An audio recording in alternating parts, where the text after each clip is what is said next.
Hello friends, आज मैं आपको बताऊंगा एसिडोसिस बीमारी का इलाज सिर्फ एक इंजेक्शन से। यदि पशु में जब एसिडोसिस बीमारी यदि बन जाती है, यदि फूड पॉइजनिंग यदि पशु में यदि दिक्कत हो जाती है तो किस तरह के सिम्टम्स देखने को मिलते हैं।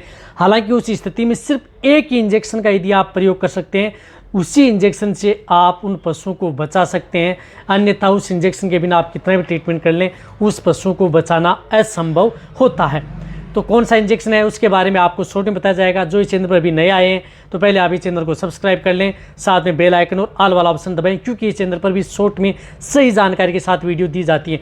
यदि देखो, जब भी यदि आपके पशु में एसिडोसिस यानी कहने का मतलब है जब पशुओं की जो रूमन की पीएच है सामान्य 6.2 से 6.8 के बीच में होती है, यदि उससे रूमन की पीएच डाउन जाती है तो ये देख लेना चाहिए कि पशु में एसिडोसिस हो गया है। यदि रूमन की पीएच भी न जाए, यदि आप अपने पशुओं को जिस तरह से बाहर छोड़ते हैं, चाहे गाय भैंस भेड़ बकरी है, या उसे कुछ आप ज़्यादा खिला देते हैं, जैसे गेहूं का छानस है, गेहूं का दलिया है, पूड़ी है, इस तरह की, या जो मिठाइयाँ हैं, या जो बची हुई ब्याह शादियों की जो मिठाइयाँ यदि पशु खा जाता है, रसगुल्ले हैं या अदर जो कुछ तरह की भी मिठाइयाँ हो, यदि उसके बाद यदि पशुओं में पेट में अफारा आ जाए, पानी सा भर जाए, मुंह से लार आना स्टार्ट हो जाए, तब ये देख लेना चाहिए कि आपके पशु में एसिडोसिस बीमारी हो गई है, रूमन की पीएच डाउन चली गई है। यदि आप अपनी आंखों से जब पशुओं को देख लेते हैं तब ये देख लेना चाहिए 100% उसको एसिडोसिस हो गया है।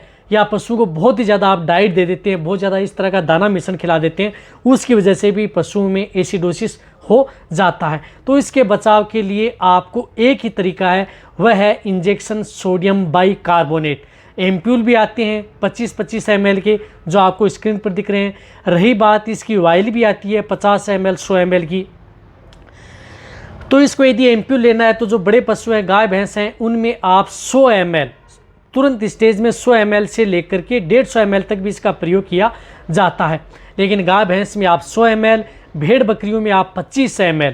भेड़ बकरियों में यदि इस तरह की दिक्कत हो जाती है, जो एक एम्प्यूल आता है ये 25 ml, आप उसको डायरेक्ट किस में लगाना है, इसको आप सिंगल न लगाने के बाद जो फ्लूइड है उसमें लगाएं। जिस तरह से RL आती है, इस RL के साथ यदि आप प्रयोग करेंगे, RL के साथ यदि आप इस सोडियम बाइकार्बोनेट को इसमें डालेंगे और आप जब पशुओं को लगाएंगे, तभी आपके पशु इस बीमारी से, फूड पॉइजनिंग से बच सकते हैं। अन्यथा इससे बचना असंभव है।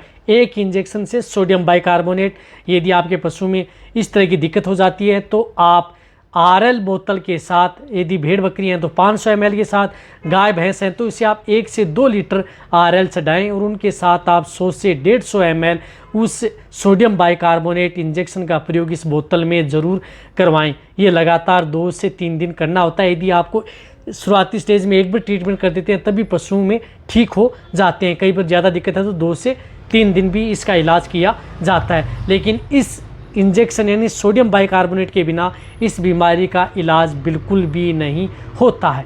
अब आप अच्छी तरह से समझ गए होंगे कि क्या देना है, कैसे देना है और कितनी मात्रा में आप अपने पशु में प्रयोग करवाना है। रही बात यदि इस तरह की स्थिति, यदि आपके पशु प्रेग्नेंट है, नॉन है, उसमें भी दिक्कत हो जाती है, तो आप फ्लूइड के साथ इस इंजेक्शन का प्रयोग उन पशुओं में करवा सकते हैं।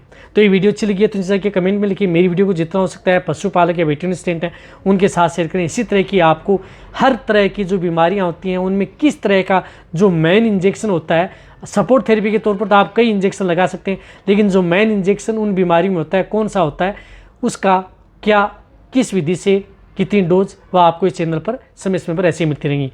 थैंक्स, धन्यवाद।